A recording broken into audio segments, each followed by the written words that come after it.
Welcome everybody to TJ Talks the News. I am TJ here with you, and this is gonna be my new channel where I go over the day's news.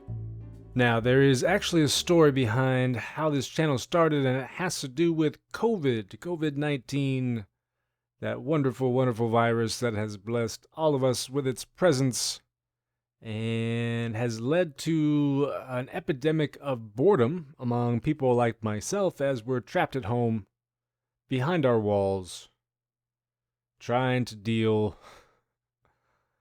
with everything that's going on in the world. And so out of this boredom, I got this idea for doing a little podcast type thing where I go over the day's news. Now, that's also because despite the fact that I am incredibly bored, I'm also very, very busy. And I know many people who are in the same boat as I am, and so they don't always have time to look through every little bit of news that's out there. And so I will be providing this service free of charge for all of you looking to get the day's news without having to do the scrolling all on your own. And you get a little company along the way too. So I typically get my news not direct from the source, because who does nowadays, right? But I use Reddit. That's the social media that I tend to prefer, and really I'm not even active on Reddit. I just use it. It's like my collection of all the information that I would like to consume for the given day. There are many other collectors of news articles out there, whether it's Facebook, whether it's most news organizations are just copy pasting news articles anyways, so it's all the same no matter where you go nowadays, right? Although that's not entirely true.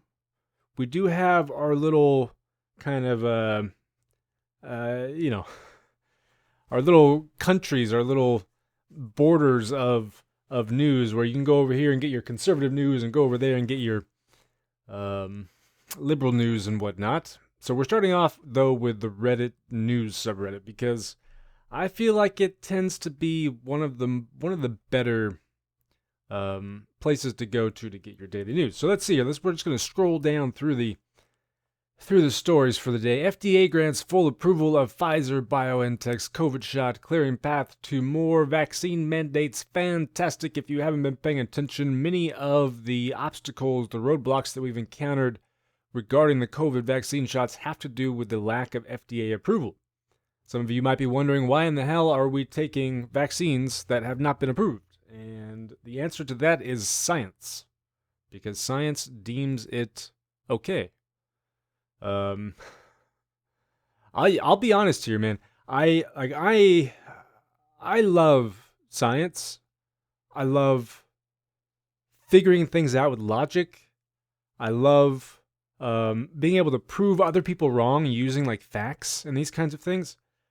But I'm not gonna lie and say that there wasn't a part of me that was kind of scared taking the vaccine. Especially because by the time I got it done, I was kind of late to the party. All right, so I got COVID in like January. So then you have to wait like a certain amount of time afterwards to get it. And then we had it scheduled and I was supposed to go in, but then I couldn't go in because of a family emergency. And then it's like we wanted to plan it to where my son and I could get it together because he was terrified. Anyways, by the time I got my first one, news stories were starting to come out about these heart conditions and blood conditions related to the vaccines. And of course, it affects like 0.00001% of the people who take it, and it's because they have some pre-existing thing to begin with already.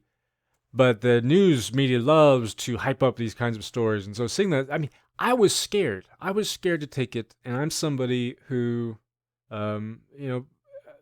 lives a science-driven life. So, I think that having it approved is probably a good thing.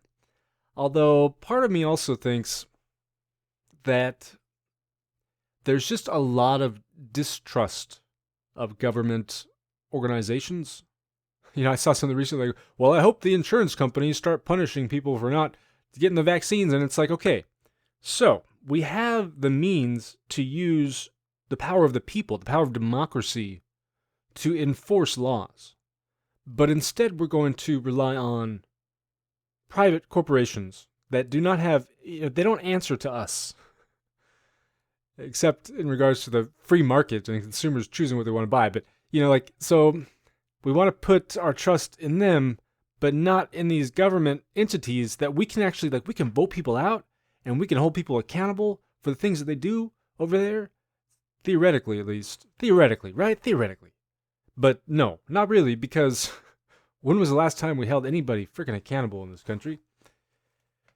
So, I don't know. It's awesome that it's approved. I hope that it leads to more people getting vaccinated. But I don't think yelling at people about not getting vaccinated is going to solve much of the problem. There's a deeper crack in the foundations of our democracy here that has to do with the public's trust in government. There's an article that I teach with my classes a lot where he goes over some basic logic and stuff, but they at one point they're teaching it's one of these logical, I think the Toolman model, and they use an excerpt from this essay that deals with Americans' trust in government. I bet you guys are gonna love this, but this is all about getting your news fast in the morning, and here I am. I've made it to like one story, and we're like 20 minutes in. But it talks about the trust in government and the falling trust in government, and how this began. It seems to have began in the '60s, following Nixon, right, in the Watergate scandal. Now, part of me is like, nah, I feel like Americans have always been skeptical of government. It's kind of part of our founding to some degree. Federalists and anti-federalists. Of course, the Federalists won out. So clearly, some of us put our faith in government. I think that was more driven by fear of the masses than anything else. But, yeah, I don't know. So it starts in the 60s with Nixon. And of course, what is it with Nixon? He resigns, but he's never really held accountable for his crimes. And I feel like we've seen this pattern throughout U.S. history over the last 60, 70 years or so, where, whether it's Nixon or whether it's Ford or whether it's Reagan or whether it's Carter, probably did some shady stuff too. I can't think of anything off the top of my head. Or Reagan or Clinton or Bush the second. Again, I think Bush the first. Yeah, Bush the first was the CIA. Oh my, yeah, okay. Bush the first, Clinton, Bush the second, Obama, Trump. Especially Trump. Oh my gosh. The guy broke laws daily. Daily.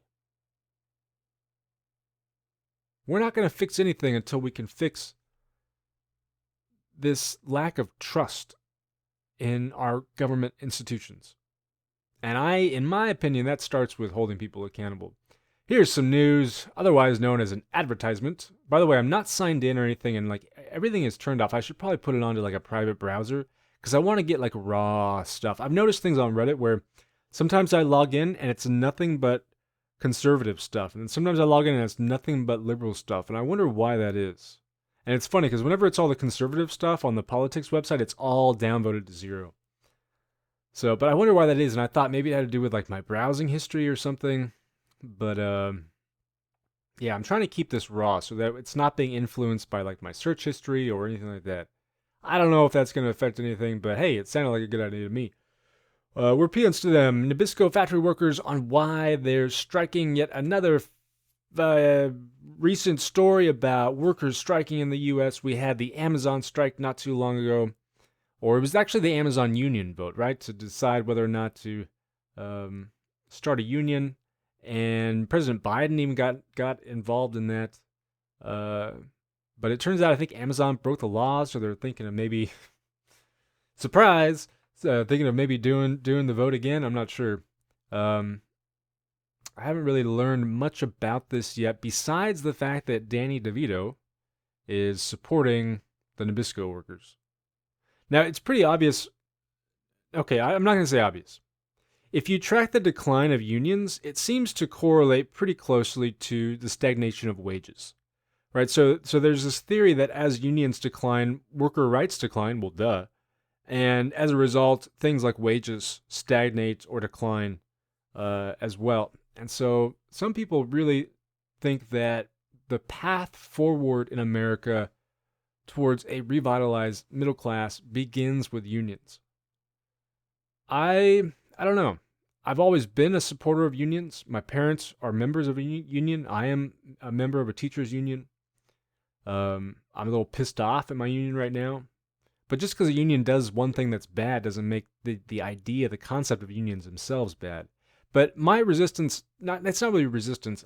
I'm wondering if they're going to be as effective as they used to be in the coming years with things like social media and technology, and just with the changing nature of labor and work itself. I think it may make unions less effective, but I'm not sure about that. At least 5 South Florida officers died from COVID-19 in 1 week. Possible that they were all... I'm not even going to read the articles, because who reads the articles nowadays, right? Most likely they were not vaccinated. I have seen some news stories of people who were vaccinated that died. I don't know if these were true or not. It was like CNN, so it was a pretty credible source. But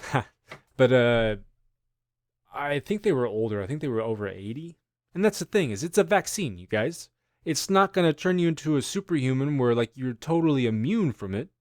It's about increasing your odds and strengthening your immune system so that you're better prepared to fight it.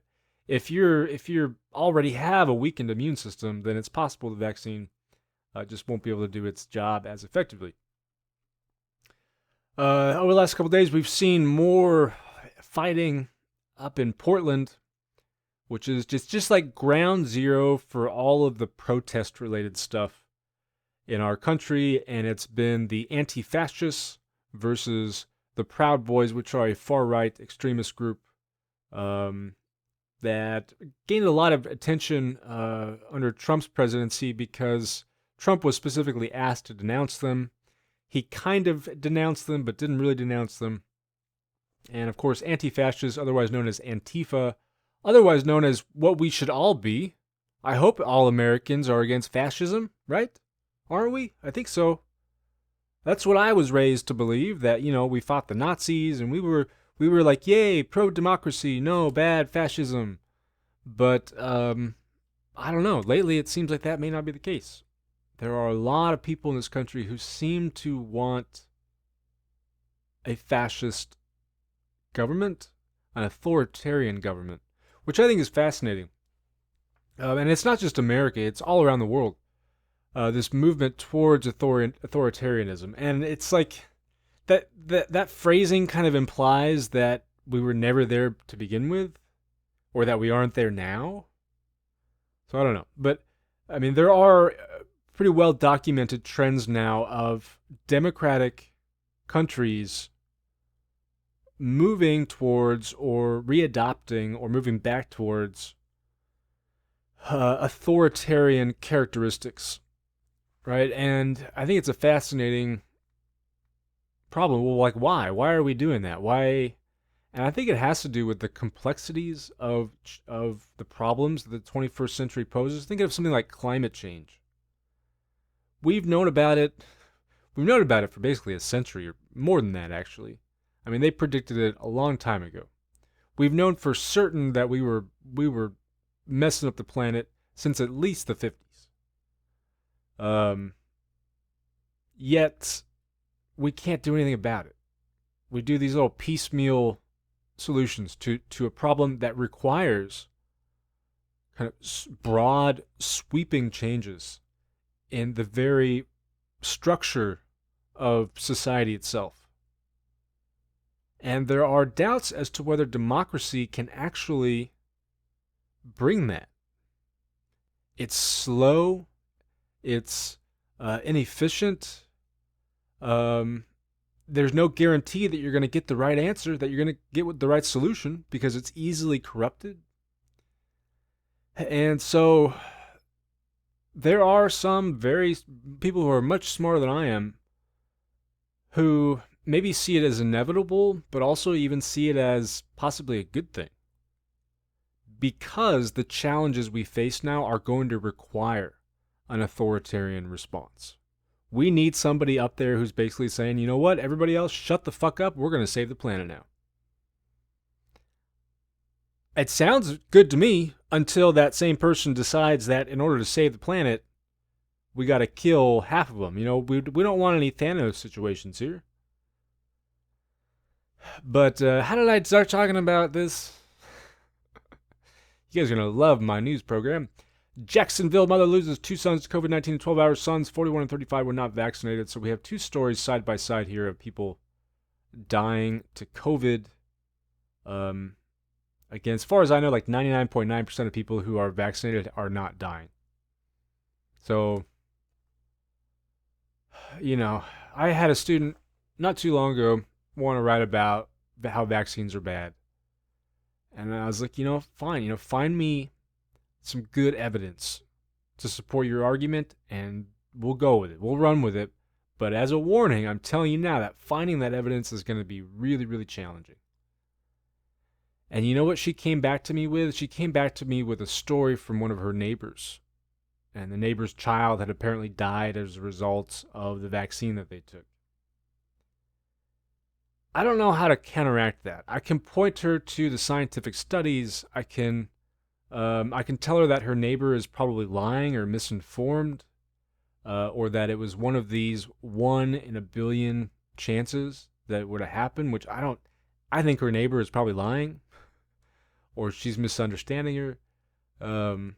But how do you counteract that? Because her truth then is based on a relationship that she has with somebody who's close to her. A teacher isn't going to be able to get past that. That's why, for me, it always comes down to relationships. When we talk about how to solve the world's problems, I really think it comes down to relationships and money. Those 2 things hand in hand. Poverty, inequality, but then you need people there, good people who are taking care of you, and who can be there for you to lean on when you need somebody to lean on. And it's our society is moving so far away from that to this kind of hyper individualized. We're all in our own little containers, in our own little boxes, talking at our screens, just like I am right now. And I even see it with my own children. Just I don't know. What do I tell her there? How do I get through to her?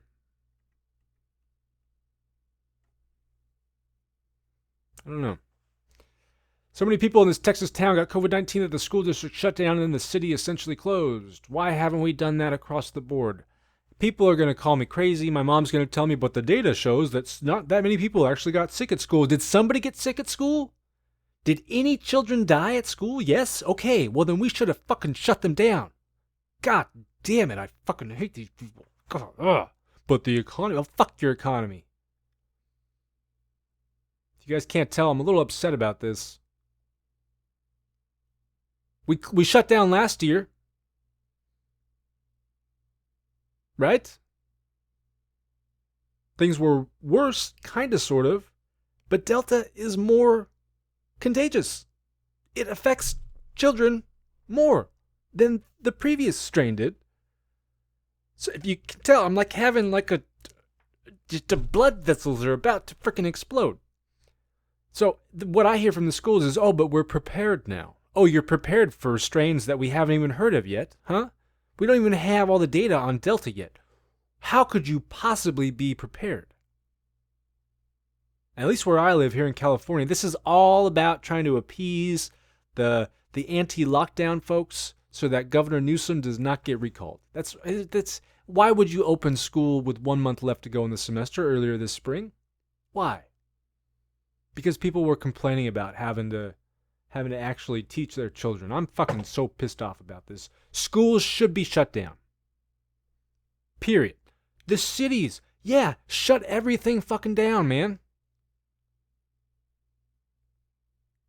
Why not? Well, here's why. Because it's not going to work now. We're kind of past that point, I think. We may not be able to shut down everything, but I think we could shut down schools. The government has the power to do that. People are, heck, the mask mandates didn't even work initially. So I don't know. You do that, you shut everything down, people protest, it makes the situation worse. But then I feel like we're being held hostage. And especially my children are being put at risk because of terrible decisions being made by terrible people. So, mandates vaccinations for public school teachers and staff, but the children are not going to be vaccinated. So if one of those kids has it,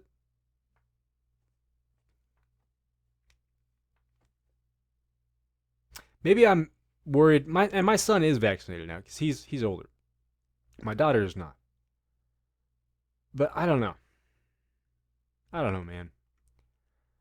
This country fucking sucks. A police officer who shot Breonna Taylor has pulled out of. I mean, see, whoever this publisher is should just be boycotted into non-existence. It frustrates me that we don't boycott more companies. You know, there are some really terrible companies, and it's like, oh, but as long as they're putting out Star Wars movies, I don't give a shit. Well, yeah.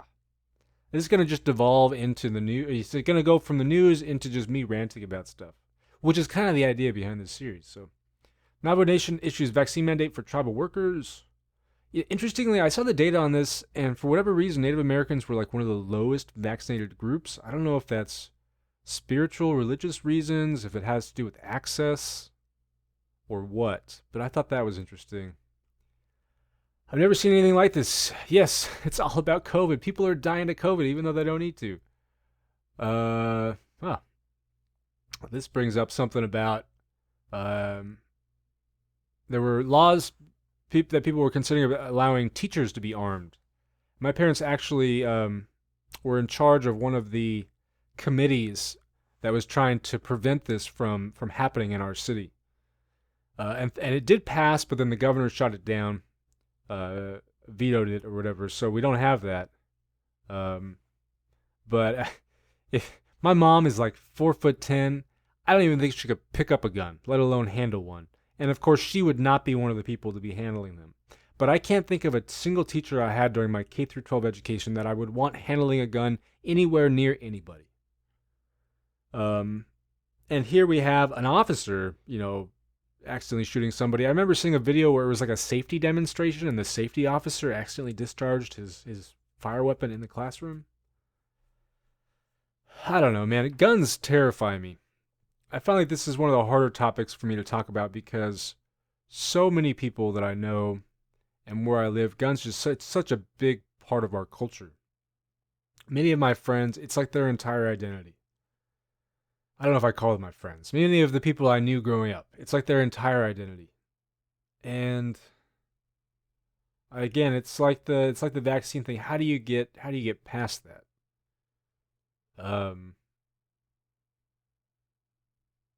I don't know. For me, I don't like guns. I can't do them because of some traumatic experiences I had growing up, including a friend who killed himself after getting a hold of his father's gun, and also being held at gunpoint when I was 12 years old by a group of gang members who were trying to rob me. And somebody would probably say, but yeah, if you had a gun in that case, you could have defended. Yeah, fuck you. Fuck you. Go away. Yeah, I don't know. They scare me. And maybe it's like the vaccine thing where, yeah, it's fear, but fear often leads us to rational conclusions. So you shouldn't allow your fear to taint your perception of guns and the role that they play in society. I don't know. I think they're fucking stupid, and I wish that we could get rid of all of them. I have a feeling that I have probably gone over my allotted time for today. I'm trying to keep things within half an hour or so. Schools in Florida's capital city defy governor imposed mask mandate. So this, I think, is interesting. Goes back to federalism and, of course, the conflict. I mean, not really federalism because it's not the federal and the state. It's the state and the local. But the same concept, right? It's about where does the power lie? Is it local? Is it big government? Here we have a Republican taking a big government position, which people will say, oh, but aren't they always small government? No, they are not. They've always been in favor of giant wars and stuff. and, ripping people's fundamental rights away from them. Like, we won't go into that. But, so yeah, I think it's interesting. Honestly, usually in this case, I would say the power belongs in the state. Like, for example, if my local, well, hey, I have an example of this where my local school district wanted to ignore this law that was passed that was about, it was basically about increasing college graduation rates. And we didn't like it. The people here didn't like it. Why? Because it treated brown and black people like they were actual human beings. And so, what we knew is that our current approach was leading to more black and brown people dropping out than they needed to. That if we made this change, we could increase graduation rates. Now, some people would say, well, yeah, just because they're graduating doesn't mean that they're actually learning what they need to learn. And then I would say, well, that's a problem with the fucking teachers then, isn't it? But, anyways, we didn't want to do it. We didn't want to do it here. So our local school district was just going to oppose this thing and just choose not to do it. Well, I would say, yeah, the state better step in and force them to do it. But then you end up with situations like this where the local government is trying to do something good, and the state government is going to try to overrule that. And I think it's so cool. Isn't our government so cool? It fucking sucks, but it's so cool to just think about this power conflict that's happening right now, and what the best solution is. The best solution, of course, is fucking wear a mask. But I still find these kinds of situations fascinating. And interestingly, I'm always a fan of direct democracy, let the people have the power kind of stuff. So in my example that I just gave, like, hey, the people are making their voice. They don't want this. Why are you going to let this external entity come in and tell them what's right and what's wrong? And my response would be, well, we're still part of this larger democracy that we have to answer to, right?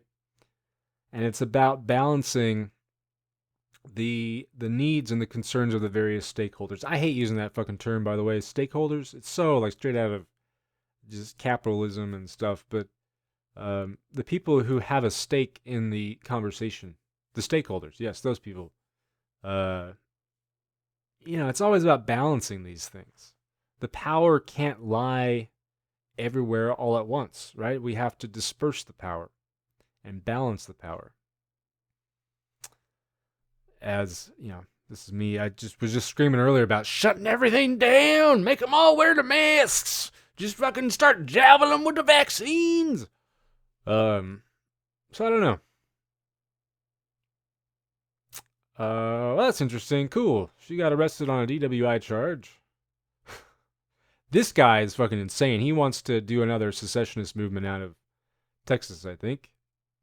Although it's funny, I was reading for the recall elections, I was reading all the candidates, and there's one I was like, wow, I really agree with that guy. And then it turns out he's like in charge of the California secessionist movement. So I don't know, maybe I'm pretty fucking crazy too. Alright, well, I think we've just about reached our time limit for today. Now, know that I'm not only going to be doing the Reddit news, I'll be going to different websites, I'll be going to different subreddits on Reddit. The idea is to just kind of talk about what's going on in the world and share my thoughts with everybody.